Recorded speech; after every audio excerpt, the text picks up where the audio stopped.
샬롬 상록수 11번째. 영신은 그 말대답을 주저하고 손풍금을 집어들고 어루만지며 이걸 나한테 선사한 미스 빌링스란 서양 부인은 미개한 남의 나라에 와서 별별 고생을 다 해가면서 우매한 백성을 깨우쳐줄 양으로 50이 넘도록 독신 생활을 하고 있어요. 그런 여자의 생활이야말로 거룩하지 않아요? 깨끗하지 않아요? 그 사람 내와 우리와는 환경이 다르고 처지도 다르지만 영신 씨가 그런 사람의 본을 떠서 독신 생활을 해보겠다는 건 우리의 현실이 허락지 않는 아름다운 공상에 지나지 못할 줄 알아요. 그러니까 남몰래 살이 내리도록 고민을 하는 게 아니겠어요. 이렇게도 못하고 저렇게도 할 수가 없으니까. 그런 경우엔 봉화리 냉가슴 앓듯 하지 말고 양단간 결단을 내야만 하지요. 그만한 결단성이 없는 건 아니에요. 그렇지만 난 청소골을 떠날 수가 없어요. 나를 낳아준 고향보다도 더 정이 들었고요. 나 하나를 무슨 천사처럼이나 알아주는 그 고장 사람들을, 그 천진난만한 어린이들을 참아 버릴 수가 없어요. 정 그러시다면 당분간 내가 청소골 전사한테 대릴 사위로 들어갈까요? 나 역시 이 한 공리에다가 뼈를 파묻으려는 사람이지만 하고 시커먼 눈을 꿈쩍꿈쩍 간다. 영신은 호호, 그건 참 정말 공상인데요 하고 동혁의 무릎을 아프지 않게 치며 별 하늘을 우러러 명랑히 웃었다. 동혁이도 덩달아 웃는 체 하다가 속으로는 갑갑해 못 견디겠다는 듯이 다시금 뻘떡 일어선다. 한참 동안이나 심부리로 바위를 툭툭 걷어차기도 하고 돌멩이를 집어 팔매도 치면서도 무슨 생각에 잠겼다가 비장한 결심을 한 듯이 다시 돌아와 영신의 앞에 바짝 다가앉으며 손가락 셋을 펴 들더니 자, 앞으로 3년만 더 하고 부르짖으며 영신의 턱 밑을 치받는 듯한다. 이제 3개년 계획만 더 세우고 노력하면 피차의 일터가 단단히 잡히겠지요. 후진들한테 일을 맡겨도 안심이 될 만큼 기초가 든든히 선 뒤에 우리는 결혼을 하십시다. 그리고는 될 수 있는 대로 좀 더 공부를 하면서 다시 새로운 출발을 하십시다. 하더니 잠시 뜸을 들이다가 영신씨, 그때까지 기다려 주실 테지요? 네, 꼭 기다려 주실 테지요? 하고 영신의 두 손을 꼭 잡고 으스러지도록 힘을 준다. 3년 아니라 30년이라도 이 목숨이 끈 하는데 별안간. 지새려는 봄밤, 밤 깊이 든 바다의 얼굴을 휩쓰는 쌀쌀한 바람이 쏴하고 또 쏴하고 타는 듯한 두 사람의 가슴에 벅차게 안긴다. 제3의 고향, 나의 경애하는 동혁씨. 영신이가 항공리를 떠난 지 사흘 만에 온 편지의 서두에는 전에 단골로 쓰던 존경 두 자의 높은 존자가 떨어지고 그 대신으로 사랑의 자가 또렷이 달렸다. 무한한 감사와 가슴 벅찬 감격을 한아름 안고 무사히 저의 일터로 돌아왔습니다. 그 감사와 감격은 무덤 속으로 들어간 뒤까지라도 영원히 잊지 못하겠습니다. 떠날 때에 바쁘신 중에도 여러분이 먼 길을 전송해 주시고 배표까지 사주신 것만 해도 염치 없는데 꼭 배 안에서 뜯어보라고 지어주신 봉투 속에 10원짜리 지전 한 장이 들어있는 것을 보고 놀랐습니다. 몇 번이나 다시 돌려보내려고 하였으나 한창 어려운 고비를 넘는 농촌에서 10원이란 큰 돈을 변통하기가 얼마나 어려우셨을 것을 알고 또는 제가 떠나기 전날 밤에 이 돈을 남에게 취하려고 몇십 리 밖까지 가셨다가 늦게 돌아오셨다는 것이 이제야 짐작되어서 차마 도로 붙이지를 못하였습니다. 몸보심할 약이라도 한 재 지어 먹으라고 간곡히 부탁은 하셨지만 100원, 1000원보다도 더 많은 이 돈을 저 한 몸의 영양을 위해서는 쓸 수 없습니다. 그대로 꼭 저금해 두었다가 가을에 지으려는 학원 마당 앞에 종을 사서 달겠습니다. 아침 저녁 저의 손으로 치는 그 종소리는 저의 가슴뿐 아니라 이곳 주민들의 어두운 귀와 혼몽이 든 잠을 깨워주고 이 청석골의 산천초목까지도 울리겠지요. 나의 경애하는 동혁씨, 자동차가 닿은 정류장에는 부인 친목계의 회원들과 내 손으로 가르치는 어린이들이 수십 명이나 마중을 나와서 손과 치마꼬리에 메어 달리며 어찌나 반가워서 날뛰는지 눈물이 자꾸만 쏟아지는 것을 간신히 참았어요. 더구나 계집 아이들은 거의 심리라 되는 산길을 날마다 2번씩이나 나와서 자동차 오기를 까맣게 기다리다가 우리 선생님 아주 도망갔다고 훌쩍훌쩍 울면서 돌아가기를 사흘 동안이나 하였다고 합니다. 이 세상에서 어느 누가 그다지도 안타까이 저를 기다려줄 사람이 있겠습니까? 이 변변치 못한 제 형신이를 그다지도 따뜻이 품어줄 고향이 이 세계의 어느 구석이 있겠습니까? 나의 경애하는 동혁씨, 이번 길에 저의 고향 하나를 더 얻었어요. 한곡리는 저의 제3의 고향이 되고 말았어요. 저와 한평생 고락을 같이 하기로 굳게 맹세해 주신 당신이 계시고 씩씩한 조선의 일꾼들이 있고 친형과 같이 친절히 굴어주는 건배시의 부인과 동네의 아낙네들이 살고 있는 곳이 어째서 저의 고향이 아니겠습니까? 저는 새로 얻어서 첫정이듯 그 고향을 꿈이라도 잊지를 못하겠습니다. 그리고 저의 가슴에 피를 끓이던 그 애향가의 합창을 나의 가장 경애하는 동혁씨, 저는 행복합니다. 인제는 외롭지도 않습니다. 큰 덕미 나루터의 커다란 바위덩이와 같이 변함이 없으실 당신의 사랑을 얻고 우리의 발길이 뻗치는 곳마다 넷째, 다섯째의 고향이 생길 터이니 당신의 곁에 앉았을 때만큼이나 제 마음이 든든합니다. 저의 가슴은 오직 하나님께 대한 감사와 기쁨으로 충만합니다. 그러나 그와 동시에 이 몸의 책임이 더한층 무거워진 것을 깨닫습니다. 청석골의 문화적 개척 사업을 나 혼자 도맡은 것만 하여도 이리 허리가 휘두르고 짐이 무거운데 우리의 사랑을 완성할 때까지 불과 3년 동안에 그 기초를 완전히 닦아 놓자면 그 앞길이 창창한 것 같습니다. 양식 떨어진 사람이 보릿고개를 넘기는 것만큼이나 까마득한 것 같습니다. 그러나 저는 그런 생각이 들 때마다 우리들은 가난하고 힘은 아직 약하나 송백처럼 정정하고 바위처럼 버티네 하고 애완가의 둘째 저를 부르겠어요. 나에게 다만 한 분이신 동혁씨. 그러면 부디 건강히 일 많이 하여 주십시오. 그동안 밀린 일이 많고 야학 시간이 되기도 전에 아이들이 몰려와서 오늘은 더 길게 쓰지 못하니 이 편지보다 몇 곱절 긴 답장을 주십시오. 다른 회원들에게 안부 전해주시고 건배시 내외 분에게도 틈나는 대로 따로이 쓰겠습니다. 몇 년 몇 월 며칠 당신께도 하나뿐인 제 영신 올림. 영신은 어머니에게와 아버지가 혼인을 정해준 남자에게도 편지를 썼다. 앞으로 몇 해 동안 결혼 문제 같은 것은 염두에도 두지 않겠고 또는 이 뒤에라도 당신과는 이상이 맞지 않고 주의가 틀려서 억지로 결혼을 한데도 결단코 행복스러운 생활을 할 수가 없겠으니 이 편지를 보고는 아주 단념해 주기를 바란다는 최후의 통첩을 띄웠다.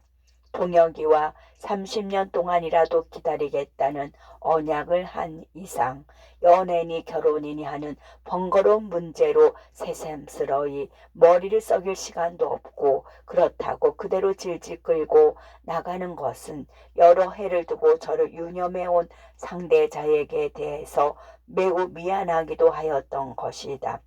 한 일주일 뒤에야 어머니에게서는 진정으로 네 생각이 그렇다면 인력으로 못할 노릇이나 딸 자식 하나로 해서 이 어미는 죽어도 눈을 감지 못할 줄이나 알아다오 하는 대서 편지가 왔고, 금융조합에 다니는 남자에게서는 얼마나 이상이 높고 주의가 맞는 남자와 결혼해서 이 세상 복록을 골고루 누리며 사나 두고 보자. 아무튼 조만간 직접 만나서 최후의 담판을 할 테니 그런 줄 알라는 저주 비슷한 회답이 왔다. 그 사람이야 다시 오건 말건 영신은 남이 억지로 짊어지워준 무거운 짐을 벗어버린 만큼이나 마음이 거뜬하였다. 자, 이젠 일이다. 일을 하는 것밖에 없다. 앞으로 3년이란 세월을 지루하지 않게 보내기 위해서라도 힘껏 일을 하는 수밖에 없다 하고 그 몸을 스스로 책찍질하였다. 일주일 동안 항공리에서 받은 자극도 컸거니와 동혁이와 약혼을 한 것으로 말미암아 여간 큰 충동을 일으킨 것이 아니다. 그래서 정석골로 돌아온 뒤에도 며칠 동안은 일이 손에 잡히지를 않고 그때까지도 흥분이 가라앉지를 않았다. 그러나 그 반면으로 건강은 아주 회복이 되어서 먼동이 훤하게 들 때에 일어나 기도회에 참례를 하고 낮에는 학원을 지올 기부금을 모집하러 몇십 리 밖까지 다니거나, 그렇지 않으면 부인 친목계의 개원들과 같이 발을 벗고 들어서서 원두막을 메고 풀을 뽑고 하다가 저녁을 먹고 나면 그 자리에 쓰러지고 싶은 것을 간신히 참고 예배당으로 가야 한다. 가서는 서너 시간이나 아이들과 아귀 다툼을 해가면서 그를 가르치고 나오면 다리가 굳어오르는 것 같고 고개를 꽂을 힘까지 빠져서 길가에 잔디밭만 보아도 턱 누워버리고 싶은 것을 간신히 참았다. 하숙하는 집까지 와서는 자리도 펼 사이가 없이 골아 떨어진다. 그러건만 아침에 벌떡 일어나서 냉수에 세수를 하고 나면 새로운 용기가 솟는다. 아침마다 제 시간이 되면 동해가 부는 나팔 소리가 바람결에 들려오는 것 같아서 좀 누웠을래야 누워 있을 수가 없었다. 아이들까지 놀 새가 없는 농번기가 닥쳐왔건만 강습소의 아이들은 나날이 늘어 오리박, 심리 밖에서까지 밥을 싸가지고 다니고 기부금이 단돈 몇 원이라도 늘어가는 것과 친목계의 회원들도 지도하는 대로 한 몸뚱이가 되어 한 사람도 마을을 다니거나 버정거리는 사람이 없이 닭을 기르고 누에를 치고 또는 배를 짠다. 영신은 그러한 재미에 국도로 피곤하건만 몸이 괴로운 줄을 모르고 하루 이틀을 보냈다. 사업이 날로 들어가고 모든 성적이 뜻밖으로 좋아질수록 끼니 때를 잊을 적도 있고 심지어는 며칠씩 머리도 빗지 못하기가 애사였다. 그러나 틈이 따끔하게 나기만 하면 동혁의 환영에게 정신이 사로잡히는 것은 어찌할 수 없는 일이었다. 그 바닷가에 기울어가는 달밤 모래 위에 그 육중한 몸뚱이를 몸부림치며 사랑을 고백하던 동혁이 온몸뚱이가 영신은 그 장면이 머릿속에 떠오르기만 해도 가슴이 설렜고 얼굴이 화끈화끈 달았다. 그날 밤 그 하늘에 떴던 달이나 별들 밖에는 그 장면을 본 사람이 없으니 아무도 두 사람의 마음속의 비밀을 알 리 없건만 그래도 동혁의 생각이 불현듯이 나서 멀리 남녘 하늘의 구름을 바라보고 섰을 때는 곁에 있는 사람이 제 속을 뚫고 들여다보는 것 같아서 머리가 저절로 수그러들기도 여러 번 하였다.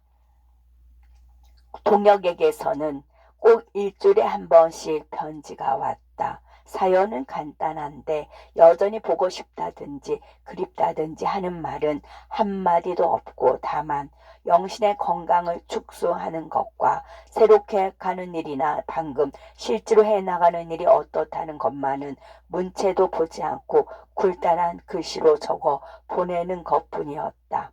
그러나 영신은 그 편지를 뜸뜸이 꺼내보는 거, 오직 그것만이 큰 위안거리였다. 그동안 영신의 수입이라고는 경성연합회에서 백경경의 손을 거쳐 생활비 겸 사업을 보조하는 의미로 다달이 30원씩 보내주는 것밖엔 없었다. 왠지 어머니라는 젊어서 홀로 된 교인의 집 건너방에 들어서 밥값 8원만 내면 방세는 따로 내지 않았다.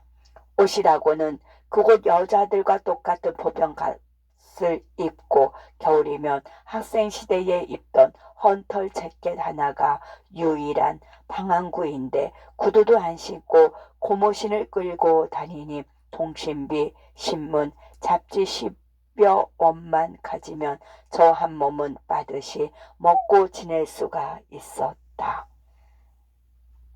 그래서 나머지 20원도 못 되는 돈으로 이태 전부터 강습소와 그 밖의 모든 경비를 써온 것이다.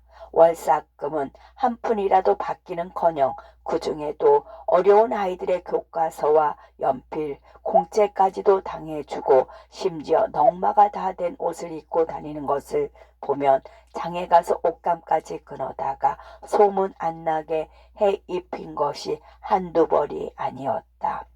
더구나 아이들이 장난을 하다가 다치거나 배탈이 나든지 하면 의뢰 선생님 하고 부르며 달려오고, 나중에는 동네 사람들까지 영신을 무슨 고명한 의사로 아는지, 제 선생님, 제 둘째 새끼가 복학을 안 앓는답시오. 신유한 약이 없습니까? 하고 찾아와 손길을 마주 비비는 사람에, 아이고 우리 딸년이 관격이 돼서 자반 뒤집기를 하는데 제발 적선에 어떻게 좀 살려줍시오 하고 발을 동동 구르는 얼굴도 모르는 아늑네에 낫으로 손가락을 베인 머슴에 도끼로 팔등을 찍힌 나무꾼 할 것 없이 급하면 제 선생을 찾아온다. 영신은 이건 내가 성이 체가니까 옛날 제 동지가 여자로 태어난 줄 아오 하고 어이가 없어서 웃을 때도 있었다. 그러면서도 그네들은 하나도 그대로 돌려보낼 수가 없어서 내복약을 주고 겉으로 치료도 해주었다. 그러니 그 시간과 비용도 적지 않다. 붕대, 소독약, 옥도전기, 금계랍, 요드포름 할 것 없이 근자에는 한 달에 약품값만 거의 10원씩이나 들었다. 그래도 오히려 모자라는데 그네들은 최 선생이 병만 잘 고칠 줄 아는 것뿐만 아니라 화수분이나 가진 것처럼 돈도 뒷구멍으로 적지 않이 버는 줄 아는 모양이다. 보통 사람은 불러다 볼 생각도 못하는 공의가 그나마 40리 밖 읍내에 겨우 한 사람이 있고 장거리에 의생이 두어 사람이 있다고는 하나 옛날처럼 교군이나 보내야 온다니, 그 근처 백성들은 무료로 치료해주는 최 선생을 찾아올 수밖에 없는 것이다. 그래서 영신의 방이 어떤 때는 진찰실이 되고 벽장 속은 약국의 약장 같았다. 나날이 명망이 높아가는 제 의사는 병을 고쳐주는 데까지 재미가 나서 빚을 얻어가면서도 급한 때 쓰는 약을 떨어뜨리지 않으려고 애를 썼다. 아마베성 이질로 다 죽어가는 사람이 에메틴 주사 한 대로 뒤가 막히고 가슴앓이로 펄펄 뛰던 사람이 판토폰 한 대에 진정이 되는 것은 여간 신기하지가 않았다. 그래서 자연히 통속적인 의학과 임상에 관한 서책도 보게 되고 실제로 의사의 경험도 쌓게 된 것이다. 그래서 나는 하나님이 이 동네에 특파하신 사도다 하는 자존심과 자랑까지도 갖게 되었다. 그러나 수술을 해야 할 환자를 몇십 리 밖에서 업고 오고 심지어 보기에도 더럽고 지겨운 화루병 환자까지 와서 치료를 해달라고 엎드려 손이 발이 되도록 비는 데는 진땀이 났다. 그네들이 거절을 당하고 원망스러운 표정으로 돌아가는 것을 볼 때 왜 내가 정작 의술을 배우지 않았던가 하고 단식을 할 때도 많았고, 동시에 의료기관 하나 만들어 놓지를 않고 세금을 받아다가 뭐에다 쓰는 거야. 의사란 놈들이 이때도 그저 돈에만 눈들이 번하지 하고 몹시 붕괴하기도 한두 번이 아니었다. 그뿐 아니라 영신은 이따금 재판장 노릇까지도 하게 된다. 아이들끼리 제그락거리는 싸움을 달래고 타으려고 하면 평정이 되지만 어른들의 싸움, 그 중에서도 내외 싸움까지 판결을 내려달라는 데는 기가 딱 막힐 노릇이었다.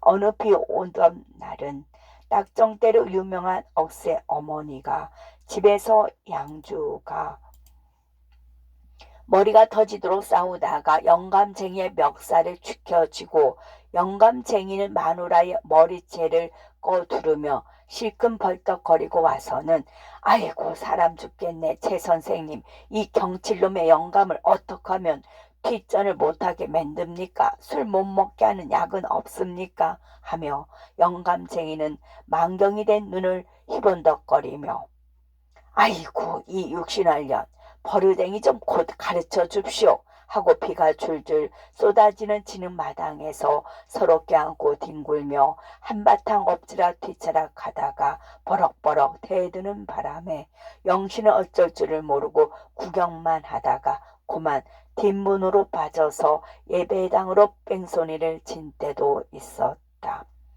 한편으로 그를 배우러 오는 아이들은 거의 날마다 늘었다. 양철 지붕에 송판으로 엉성하게 지은 조그만 예배당은 수리를 못해서 벽이 떨어지고 비만 오면 천장이 새는데 선머슴 아이들이 뛰고 구르고 하여서 마루창까지 서너 군데나 빠졌다. 그것을 볼 때마다 늙은 장로는 경비는 날 곳이 없는데 너희들이 예배당을 아주 헐어내는구나. 강습이고 뭐고 이제 넌덜머리가 난다 하고 허옇게 센 머리를 내둘렀다. 더구나 새로 그를 깨친 아이들이 어느 틈엔 분필과 연필로 예배당 안팎에다가 괴발 글씨를 쓰고 지저분하게 환도 친다. 신통이 개자식이라 갓난이 오줌을 쌌다더라 했고 제 동무의 욕을 쓰기도 하고 심지어 십자가를 새긴 강당 정면에다가 나쁜 그림까지 몰래 그려놓기도 하여서 그런 낙서를 볼 때마다 장로와 전도사는 상을 찌푸린다. 영신은 여가 미안하지가 않아서 하루에도 몇 번씩 그런 짓을 하지 말라고 입이 닳도록 다일렀다. 그러나 속으로는 제가 피땀을 흘리며 가르친 아이들이 하나 둘씩 글눈을 떠가는 것이 여간 대견치 않았다. 비록 나쁜 그림을 그리고 욕을 쓸 망정 그것이 여간 신통치가 않아서 장로님, 저희도 따로 집을 짓고 나갈 테니 올 가을 거정만 참아 주십시오 하고 몇 번이나 용서를 빌었다. 그러면 변덕스러운 장로는 대머리를 어루만지면서 웬 최 선생 별 말씀을 다 하는구려. 다 하나님의 뜻대로 되겠지요. 그게 좀 거룩한 사업이요 하고 얼더듬는다. 그럴수록 영신은 사글세 집에 들어있는 것만큼이나 불안스러워서 하룻바삐 집을 짓고 나가려고 안 해보는 궁리가 없었다. 그러나 원체 가난한 동리인데다가 그나마 돈이 한창 마른 때라 기부금은 적어놓은 액수의 10분의 1도 거치지를 않고 친목 회원들은 춘참을 쳐서 한 장치에 열서너 말씩이나 땄건만 고치 금이 사뭇 떨어져서 예산한 금액까지 되려면 어림도 없다. 닭도 집집마다 계량식으로 졌지만 모이를 사서 먹인 것과 레그홍 같은 서양 종자의 어미 닭값을 따지고 보면 계량값과 비교 떨어진다.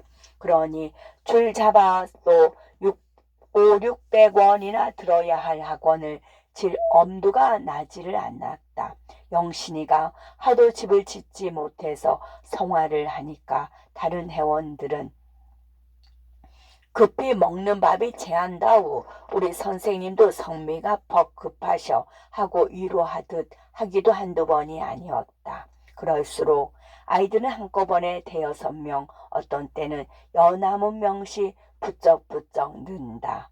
보통 학교가 사월이 바뀌나 되는 곳에 있고 간이 학교라고 새로 생긴 것도 장터까지 가서야 있으니 배움에 목마른 아이들은 등잔불로 날아드는 나비처럼 청석골로만 모여들 수밖에 없는 형세다. 요새 들어온 아이들까지 합하면 거의 130여 명이나 된다. 그러나 장소가 좁다는 이유로 한 아이도 더 수용할 수 없다고 오는 아이를 쫓을 수는 없다. 영신은 아무나 오게 아무나 오게 하고 찬송가 구절을 입속으로 부르며 오냐 예배당이 터지도록 모여오너라. 여름만 되면 나무 그늘도 좁고 달밤이면 등불도 이롭다. 하고 들어오는 대로 받아서 그것 보통 학교를 졸업한 젊은 사람의 응원을 얻어 남자와 여자와 초급과 상급으로 반을 나누어 가르치기 시작하였다. 영신을 숭배하고 이를 도와주는 순진한 청년이 서너 명이나 되지만 그 중에도 주인집의 외아들인 원재는 영신의 말이라면 절대로 복종하는 신복이었다. 같은 집에 살기도 하지만 상급 학교에는 가지 못하는 처지라 틈틈이 영신에게서 중등 학과를 배우는 진실한 청년이다. 가뜩이나 후락한 예배당 안은 콩나물을 기르는 것처럼 아이들로 빡빡 빽빽하다.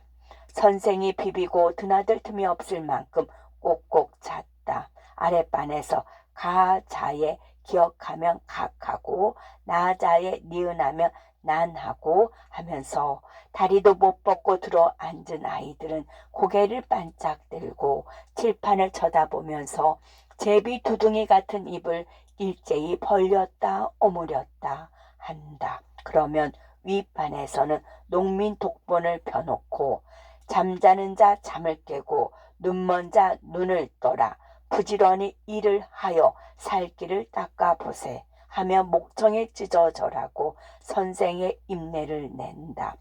그 소리를 가까이 들으면 귀가 따갑도록 시끄럽지만 멀리 축동 밖에서 들을 때 아 너희들이 인제야 눈을 떠 가는구나 하며 영신은 어깨춤이 저절로 났다.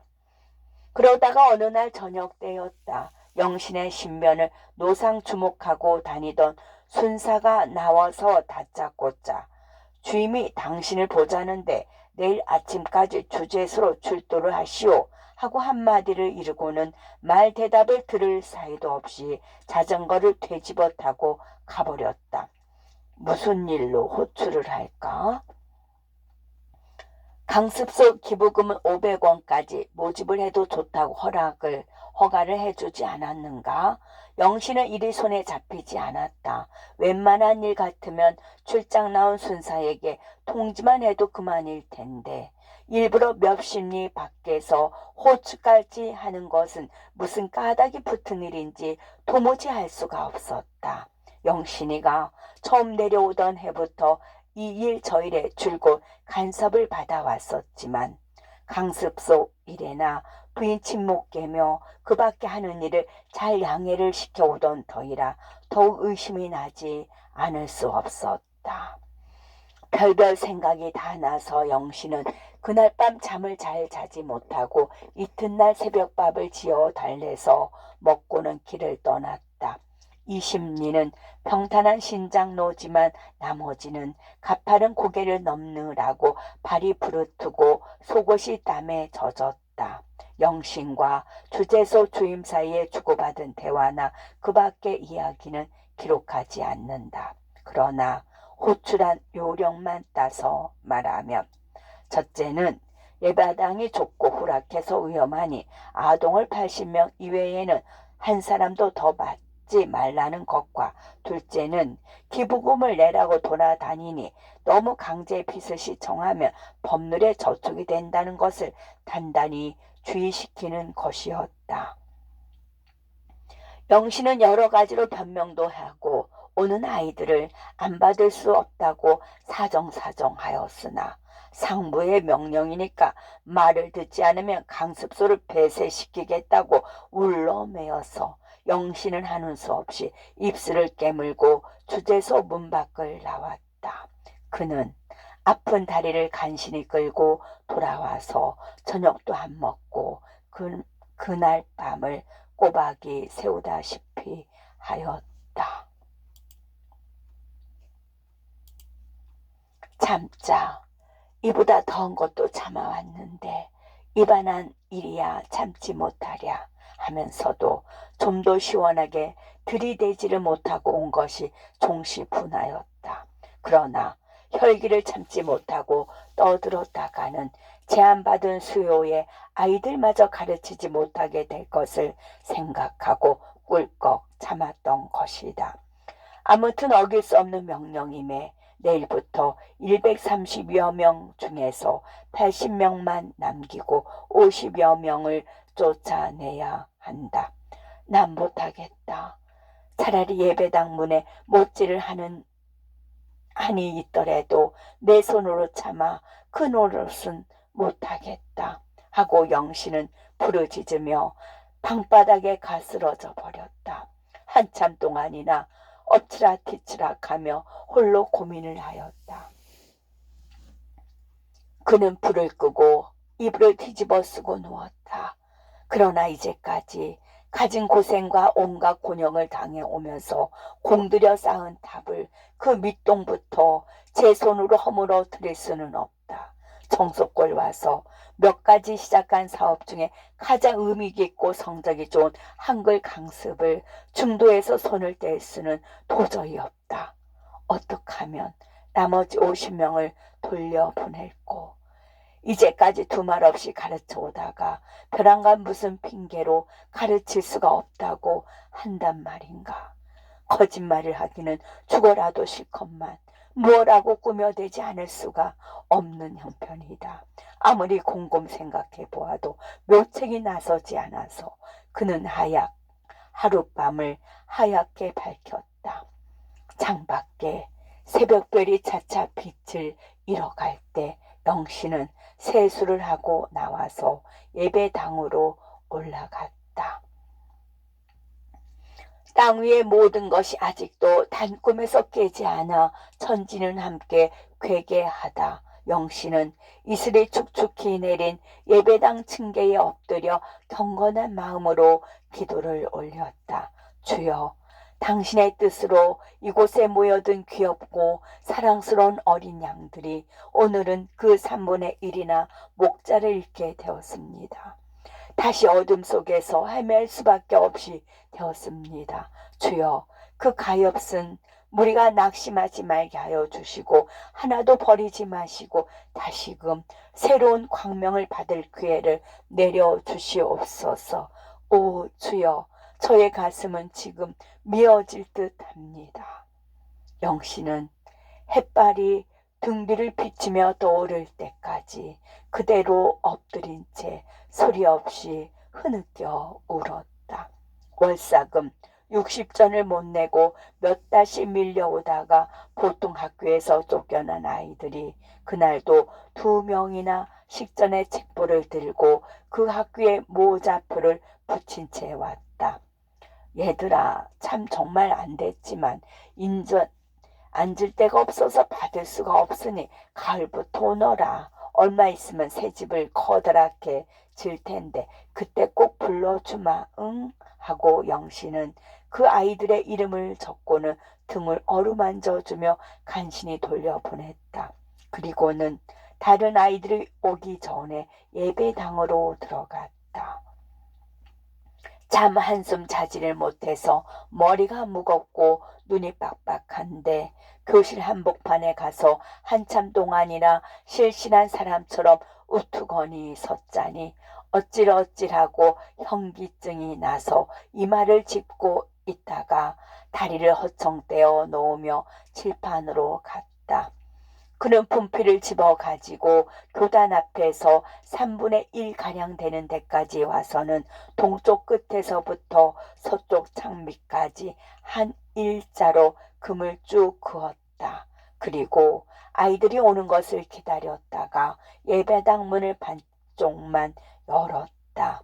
아이들은 여느 때와 조금도 다름이 없이 제잘거리며 앞을 다투어 우르르 몰려 들어온다. 영신은 잠자코 맨 먼저 온 아이부터 하나씩 둘씩 차례차례로 분필로 그어놓은 금 안으로 앉혔다. 어느덧 금 안에는 제한받은 80명이 찼다. 나중에 온 아이들은 이 금 밖으로 나가 앉아요. 떠들지 말고. 선생의 명령에 늦게 온 아이들은 영문도 모르고 오늘은 왜 이럴까 하는 표정으로 선생의 눈치를 힐끔힐끔 보며 금 밖에 가서 쭈그리고 앉는다. 아이들에게 제비를 뽑힐 수도 없고 하급생이라고 마구 몰아내는 것도 공평하지도 못할 듯해서 영신은 생각다 못해 나중에 오는 아이들을 돌려보내는 것이다. 나중에 왔다고 해도 시간으로 보면 불과 10분 내외의 차이밖에 나지 않지만 그렇게 하는 도리 이외에는 아무 상책이 없었던 것이다. 영신은 아이들을 다 들여 앉힌 뒤에 원재와 다른 청년들에게 그제야 그 사정을 기뜸해 주었다. 그런 소문이 미리 나면 일이 더 복잡해질 것을 염려하였기 때문이었다. 그 말을 듣는 청년들의 얼굴빛은 금세 흑빛으로 변하였다. 아무 말도 말고 나 하라는 대로만 장례를 잘 정돈해 줘요. 자세한 얘긴 이따가 할게. 청년들은 영신을 절대로 신음하는 터이라 입술을 지그시 깨물고 침통한 표정을 지을 뿐이다. 영신은 찬찬히 교단 위에 올라섰다. 그 얼굴빛은 현기증이 나서 금방 쓰러지려는 사람처럼 해숙해졌다. 아이들은 선생님이 무슨 말을 하시려고 저러나 하고 저희들 간에도 보통 때와는 그 기색이 다른 것을 살피고는 기침 하나 안 하고 영신을 쳐다본다. 영신은 입술만 떨고 얼른 말을 꺼내지 못하고 섰다. 사제간의 정을 한 칼로 베어내는 것 같은 마룻바닥에 그어놓은 금을 내려다보고 조금 밖에 그 금 밖에 50여 명 아동이 옹기종이 모여 앉아서 무슨 무서운 선고나 내리기를 기다리는 듯한 그 천진한 얼굴들을 바라볼 때 영신은 눈두덩이 뜨끈해지며 목이 막혀서 말을 꺼낼 수가 없다. 한참 만에야 그는 용기를 내었다. 그러다가 풀이 죽은 목소리로 여러 학생들 조용히 들어요. 오늘은 선생님이 참아하기 어려운 섭섭한 말을 할 텐데 하고 나서 다시 주저주저 하다가 저 금밖에 앉은 아이들은 오늘부터 공부를 시킬 수가 없게 됐어요 하였다. 청천의 병력은 무심한 어린이들의 머리 위에 떨어졌다. 깜빡깜빡하고 선생을 쳐다보던 수 없는 눈들은 모두가 꽈리처럼 동그래졌다. 왜요? 선생님 왜 글을 안 가르쳐 주신대요? 그 중에 머리가 좀 굵은 아이가 빨딱 일어나며 질문을 한다. 영신은 순순히 타이르듯이 집이 좁아서 80명 밖에는 더 가르칠 수가 없게 되었다는 것과 올 가을에 새 집을 지으면 잊어버리지 않고 한 사람도 빼어놓지 않고 불러주마라고 빌다시피 하였다. 그럼 입대 과정은 이 좁은 데서 어떻게 가르쳐 주셨슈? 이번엔 제법 목소리가 베인 남학생의 질문이 들어왔다. 영신은 화살이나 맞은 듯이 가슴 한복판이 뜨끔하였다.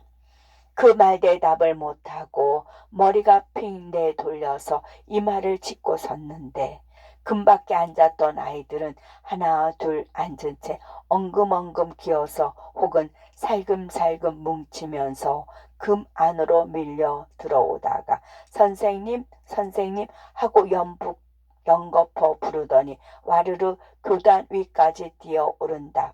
영신은 50여 명이나 되는 아이들에게 애워싸였다. 선생님 선생님 전 벌써 왔어요.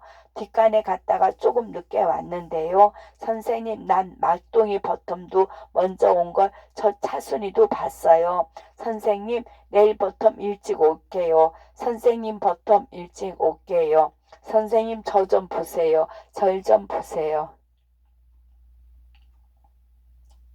인전 아침도 안 먹고 올게 가라고 그러지 마세요. 네네. 아이들은 엎드러지며 고꾸라지며 앞을 다투어 교단 위로 올라와서 등을 밀려 넘어지는 아이의 발등을 밟히고 우는 아이의 가뜩이나 머리가 휑한 영신은 아찔아찔해서 강현상 모서리를 잡고 간신히 서 있다. 제 몸뚱이로 버티고 선 것이 아니라 아이들에게 포위를 당해서 쓰려지려는 몸이 억지로 떠받들려 있는 것이다. 선생님, 선생님, 아이들의 안타까운 부르짖음은 귀가 따갑도록 그치지 않는다. 그래도 영신은 눈을 내리감고 아래 입술을 지그시 깨물 뿐 내려들 가, 어서 내려들 가거라. 말 안 들으면 모두 내쫓을 테다 하면서 영신을 도와주는 청년들이 아이들을 끌어내리고 교편을 들고 울러매건만 그래도 아이들은 울며 불며 영신의 몸에가 찰거머리처럼 달라붙어서 죽기를 기쓰고 떨어지지를 않는다. 영신의 저고리는 수세미가 되고 치마주름까지 주르르 뜯어졌다. 어떤 계집애는 다리에다 깍지를 끼고 엎드려서 꼼짝을 못하게 한다. 영신은 뜯어진 치마폭을 휩싸쥐고 그제야 놔라 나 얘들아 저리들 좀 가있어. 숨이 막혀서 죽겠구나 하고 몸을 뒤틀며 손과 팔에 메어 달린 아이들을 가만히 뿌리쳤다. 아이들은 한번 떨어졌다가도 혹시나 제가 빠질까 하고 다시 그 성슬에 달라붙는다. 이 광경을 본 교회의 직원들이 들어와서 강제로 금밖에 앉았던 아이들을 예배당 밖으로 내몰았다. 사내아이, 계집아이 할 것 없이 어머니의 젖을 억지로 떨어진 것처럼 눈이 빨개지도록 홀짝홀짝 울면서 또는 흐흐 흐느끼면서 쫓겨나갔다. 장로는 대머리를 번떡이며 쫓아나가서 예배당 바깥문을 걸고 빗장까지 질렀다. 아이들이 소동을 해서 시끄러워서 골치도 아프거니와 경찰의 명령을 듣지 않다가는 교회의 책임자인 자기의 발등에 불똥이 튈까봐 적지 않이 겁이 났던 것이다. 아이들의 등 뒤에서 이 정경을 바라보던 영신은 깨물었던 눈물이 주르르 흘러내렸다. 영신은 그 눈물을 아이들에게 보이지 않으려고 소매로 얼굴을 가리며 돌아섰다. 한참이나 진정을 하고 나서는 저희들 간에도 동무들을 내쫓고 공부를 하게 된 것이 미안쩍은 듯이 머리를 떨어뜨리고 앉은 나머지 8명을 정돈시켜 놓고 차마 내키지 않는 걸음걸이로 칠판 앞으로 갔다. 그는 새로운 과정을 가르칠 경황이 없어서 오늘은 우리 복습이나 하지 하고 교과서로 쓰는 농민 독본을 펴들었다. 아이들은 글자 모으는 법을 배운 것을 독본에 있는 대로 누구든지 학교로 오너라 배우고야 무슨 일이든지 한다 하고 풀이 죽은 목소리로 외기를 시작한다. 영신은 그 생기없는 아이들의 목소리가 듣기 싫은데 든 사람은 몰라도 난 사람은 안다고 이가 빠진 듯이 띄엄띄엄 벌려 앉은 교실 한 귀퉁이가 휘연한 것을 보지 않으려고 유리창 밖으로 눈을 돌렸다. 창밖을 내다보던 영신은 다시금 콧마루가 시큰해졌다. 예비당을 두른 야트막한 담에는 쫓겨나간 아이들이 머리만 내밀고 쭉 매달려서 담안을 넘겨다 보고 있지 않은가. 코목이 된 뽕나무 가지에 닥지닥지 열린 것은 틀림없는 사람의 열매다. 그 중에도 키가 작은 계집애들은 나무에도 기어오르지를 못하고 땅바닥에 주저앉아서 홀짝거리고 울기만 한다. 영신은 창문을 말끔히 열어 제쳤다. 그리고 청년들과 함께 칠판을 떼어 담 밖에서도 볼 수 있는 창 앞턱에다가 버티어 놓고 아래와 같이 커다랗게 썼다. 누구든지 학교로 오너라. 배우고야 무슨 일이든지 한다. 나무에 오르고 담장에 메어 달린 아이들은 일제히 입을 열어 목구멍이 찢어져라고 그 독본의 구절을 바라다보고 읽는다. 바락바락 지르는 그 소리는 그를 외우는 것이 아니라 어찌 들으면 누구에게 발악을 하는 것 같다. 그러한 상태로 얼마 동안을 지냈다. 그래도 쫓겨나간 아이들은 날마다 제 시간에 와서 담을 넘겨다 보며 땅바닥에 엎드려 손가락이나 막대기로 글씨를 익히며 흩어질 줄 모른다. 주악과 야학으로 가르고는 싶으나 전에게는 분야학이 있어서 번차례로 가르칠 수도 없었다. 집을 지어야겠다. 무슨 짓을 해서든지 하룻바삐 학원을 짓고 나가야겠다. 영심의 결심은 나날이 굳어갔다. 그러나 그 결심만으로는 일이 되지 못하였다. 그는 원재와 교의 일을 보는 청년에게 임시로 강습하는 일을 맡기고는 청석학원 기성의 회원 박명부를 꾸며 가지고 다시 돈을 정하러 나섰다.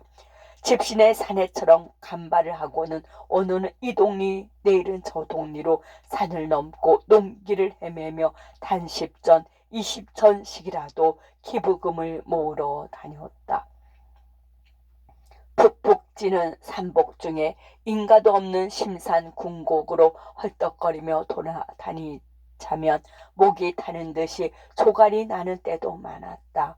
논 귀퉁이 웅덩이에 흥건히 고인 물을 손으로 떠서 마시기도 하고 어떤 때는 긴긴 해에 점심을 굶어 시장길을 익히지 못하고 더운 김에 후끈후끈 끼치는 불밭에 행여 병자와 같이 쓰러져서 정신을 잃을 때도 있었다.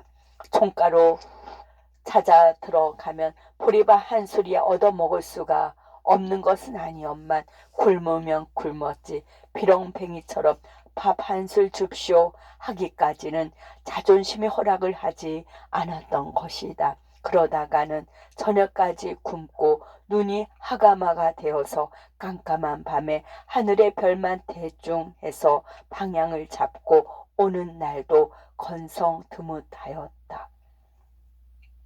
집에까지 죽기 기쓰고 기어 들어와 턱 눕는 것을 보면 원재 어머니는 아이고 최 선생님 이러다간 큰 병 나시겠구려. 사람이 성하고야 학원집이고 멋이고 짓지원 가엾어라 초주검이 되셨구려 하고는 영신의 다리팔을 주물러주고 더위를 먹었다고 영신환을 얻어다 먹이고 하였다. 그러건만 기부금을 적은 명부를 펴보면 하루에 30전, 50전 끼해야 2, 3원 밖에는 적히지를 않았다. 원재 어머니는 이태 동안이나 영신이와 한 집에서 살고 밥을 해주는 동안에 글을 깨치고 쉬운 한 문자까지도 알아보게 된 것이다. 그는 영신의 과마를 받아 교회의 권사 노릇까지 보게 되었다. 그래서 영신과 정도 들었거니와 그를 천사와 같이 숭앙하고 친절을 다하는 터이다. 정설고 강습소가 폐쇄를 당할 뻔하였다는 것과 기부금을 모집하러 다닌다는 소식을 영신의 편지로 한 동혁은 건강을 해치도록 너무 무리하게는 일을 하지 마십시다. 우리는 오늘만 살고 말 몸이 아니기 때문이외다.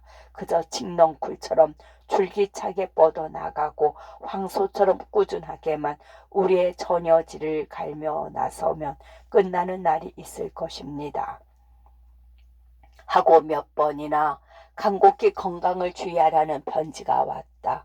그러나 그러한 편지는 도리어 달리는 말에게 책짓질을 하는 듯 영신으로 하여금 한층 더 용기를 돋구게 하고 분발하게 하는 원동력이 되었다.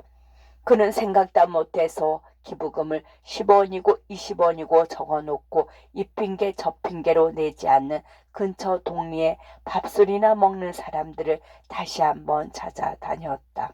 그 중에도 번번이 따지고 면회를 하지 않는 한 난청이란 부잣집에는 어디 누가 못 견디나 보자 하고 극성맞게 쫓아가서는 기어이 젊은 주인을 만나 보고 급한 사정을 하였다. 그러나 여보, 이건 빚 돌리기 보통 더 어렵구려. 글쎄 지금은 돈이 없다는데 바득바득 내라니. 그래 소 팔고 논 팔아서 기부금을 내란 말이요. 원 우리네 자식들이 한 놈이나 강수송 가는 데 댕기기나 하나 하고 배를 내민다. 영신은 참다 못해서 속으로 애끼 제 배떼기밖에 모르는 놈 같으니 그래도 술 담배 사 먹는 돈은 있겠지 하고 사랑마당에다 침을 탁 뱉었고 돌아선 때도 있었다. 이래저래 영신은 근처 동리의 소위 재산가 계급에서는 인심을 몹시 잃었다.